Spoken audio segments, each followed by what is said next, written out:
when you look at it from the outside, and you be like, he made an app to make people get a ride, to help people make money. It's like, it sounds easy, but anybody could, you know what I'm saying? Yeah. But when there's an insight on this that takes a lot of work. Yeah, I mean, it's the app, it's the scientific coding and all that stuff. That is not my world at all.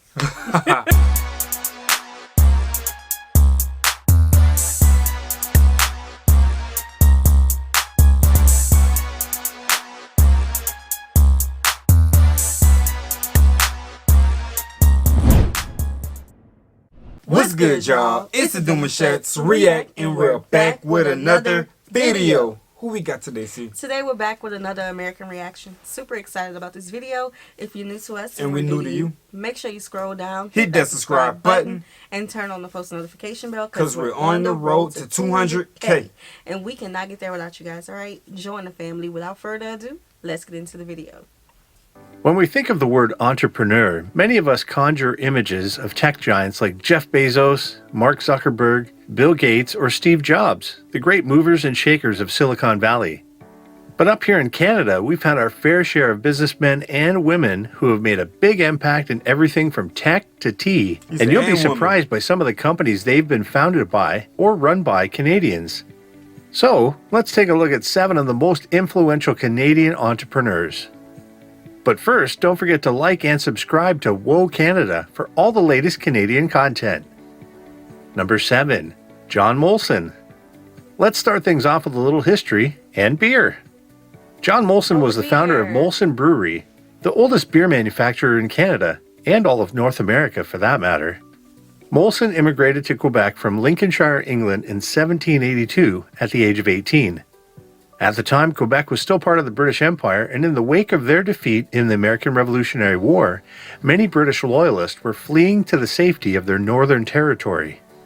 Molson saw an opportunity to tap into a new market as the population in Quebec and the demand for beer soared with the influx of loyalist immigrants. What started off as a 2-person operation, just Molson and an apprentice, soon exploded into one of the largest businesses around. To sweeten the pot, Molson later invested in railways, steamboats, and even hospitals. The Molson family fortune is estimated today to be at $1.7 billion. Cheers! Sure. Number 6. Jeffrey Skoll. Jeffrey Skoll is an internet entrepreneur and film producer whose net worth is estimated to be upwards of $6 billion, making him one of the wealthiest Canadians living today. If you've ever bought anything on eBay, then it's thanks in part to Skoll. He was the first full-time employee. eBay. What? I never bought nothing on eBay before. I did. I used to sell things. You used to sell things? You was always a hustler. Yeah, it was a hustle. Hey, that's a hustle, buying and selling on eBay. But I never really thought to like, I seen eBay all the time, but I never like dove into it. eBay was like, I would say, now I know Amazon was around for a long time, but I think eBay was hot at one point, like really popping at one time. Yeah. Still is. But I don't like, you have all these other, you know what I'm saying, things that just pops up now that people want to, you know, be more affiliated with. Right. I can't say you nothing that's on eBay now. Like how I'm about to go check eBay back out, see what they've been up to. I used to like go buy things from the store and sell it. And I made a lot of money. It was one of my college hustles. The startup back in 1996 and wrote the business plan that propelled eBay from obscurity into a global phenomenon. He later went on to found Participant Media with the goal of addressing social and political issues through film. Some award-winning documentaries and dramas produced by Participant include An Inconvenient Truth, American Factory, Spotlight, and Syriana. Number 5. Mike Lazaridis. Mike Lazaridis is a Greek-Canadian who has made millions by founding BlackBerry. The original smartphone that paved the way for him was made obsolete by the iPhone. First phone. Lazaridis didn't stop there, though. He also invested in quantum computing technologies, founding the Perimeter Institute for Theoretical Physics and the Institute of Quantum Computing. Born in Istanbul to Greek parents, Lazaridis immigrated to Windsor, Ontario when he was 5. And it's no matter he got into quantum physics. When he was 12, he won an award for reading every science book in the Windsor Public Library. Wow. Come on, man. Number 4. Susan Nikowski. Susan Nikowski was born in North York, Ontario, to Macedonian parents. She studied chemistry and mathematics at the University of Ontario and then went to work as a microbiologist for Shopsy's Foods.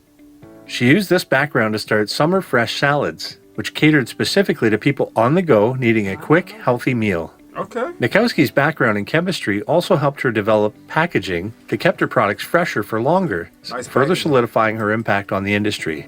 Summer Fresh Salads If Inc. I'm walking down the aisle, you know what I'm saying, I would spot that.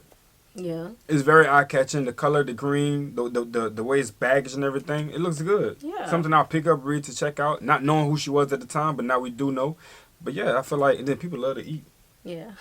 When I was doing like marketing for the firm, we had to research like the different colors and things that would grab somebody's attention. So it's big. She knew what she was doing. Yeah. Offers everything from, well, salads obviously, to dips, hummus, and more. With a net worth of over $3 billion and a company raking in profits of over $100 million a year, Nikowski is one of the most successful entrepreneurs in Canada. Number 3, Garrett Camp. Maybe you've heard of a ride-sharing app called Uber? Uber? Well, that was Garrett Camp's idea. Born in Calgary, Camp hit it first big with StumbleUpon, the first web discovery platform and recommendation search engine. Founded in 2002, StumbleUpon exploded in 2007 and foreshadowed what was to come next in terms of personalized curation of content on platforms like Instagram and Facebook. In 2009, while still the CEO of StumbleUpon, Camp started Uber, which has since grown into a giant. Oh, yeah. Uber has 93 million active monthly users worldwide and generated $11 billion worth of revenue in 2020, helping Camp become one of the wealthiest Canadians with a net worth of over $8.5 billion. Lake Charles. No. Lake Charles was Waiter. That was Lake Charles. They had another one. Wait, no. Okay, yeah. Wait. All right, you're right. That's okay. Uber's big, y'all. Uber's big, and I think it makes so much money because people make money off the app. You know what I'm saying? Yeah. It's not just catering to the people and helping the people get from A to B. It's helping people get money in their pocket as well. And people make good money. Helping people. People helping people. He made an app. Right. You see, these apps sound so easy when you look at it from the outside. And you be like, he made an app to make people get a ride, to help people make money. It's like, it sounds easy, but anybody could, you know what I'm saying? Yeah. But when there's an insight on this that takes a lot of work, I bet. I mean, it's the app. It's the scientific coding and all that stuff. That is not my world at all. Number 2, Tanya Joshan. Tea, anyone? Tanya Joshan is the founder and CEO of Steeped Tea. She started the company in 2006 after quitting a comfortable job at a sales and marketing agency. Inspired while sipping a cup of Earl Grey tea, Joshan has since turned the company into a hugely successful enterprise and was ranked number 1 on Women 100's list of Canada's top female entrepreneurs. Wow. Her other project, Sipology, was given a Community Builder commendation at Ernst & Young's 2021 Entrepreneur of the Year Awards for providing jobs to those in need and promoting health and wellness.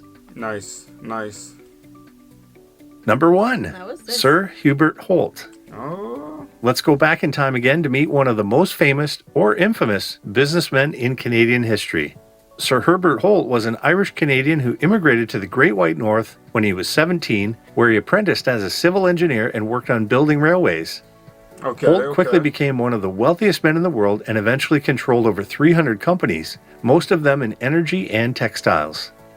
Holt's cutthroat capitalism made him widely hated, however, and it is said that when his death was announced at a baseball stadium in Montreal, the crowd actually cheered. His impact was undeniable, though. He made it onto the Canadian $100 bill, and his estimated net worth of $3 billion in the 1930s, when adjusted for inflation, makes him the wealthiest Canadian who ever lived. G, they cheered for his death. I feel like everybody have a success story when it comes to making millions of dollars. Beautiful, right? But who you are is who you are, and people not gonna forget that about you. Right. So whatever his story is, child, y'all talk about it. Let us hear it, because ain't nobody I ever heard like who died and they say yup. And people was like, there's like yup, yippee. I don't know. I mean, I do. But I ain't gonna bring that up. Yeah, I ain't gonna bring that up. It's a mainstream one. Oh. I ain't gonna bring it up. But yeah. Yeah, that's different. Canada, bro, y'all got them like that. Okay. Blackberry? Man. How many of y'all had a Blackberry? How many of y'all had a Blackberry, bro? That's your first phone. I mean, I don't think it was my first one. I had a Nokia as my first one. Well, I had that little light up green screen. No, I had the one that looked like a little egg. Mine's when I hit the button, it would go beep, boop, hop, boop, hee, ha, ha. It would do all that. On a cell phone? Yeah. Oh, I don't know that one. Yeah, and the screen, I would put my phone, it was a Nokia as well, and I put my phone on, and the cover of it, like, it would light up green. It was almost like a house phone, but at the same time, it's like it just made it out of the 1900s. You know what I'm saying? The 1900s. It just made it out of the 1900s. You know what? You right. Why you tapping my head? No. Me, so get out of here, man. No. Big fossil phones. She tapping my phone like I'm one of them schools with the cane or something. Talking about it's all right. We know that was some time ago. Nah, cut that. Yeah. He's a year older than me, so yeah, fossil age. Okay, I'm fossil. All right, y'all. So we hope you guys enjoyed this video with us. Like this video, subscribe, turn on the post notification bell. We have enabled our super thanks if you like to support the channel that way, as well as our reaction request form is in our description box below. We'll see you soon. Peace.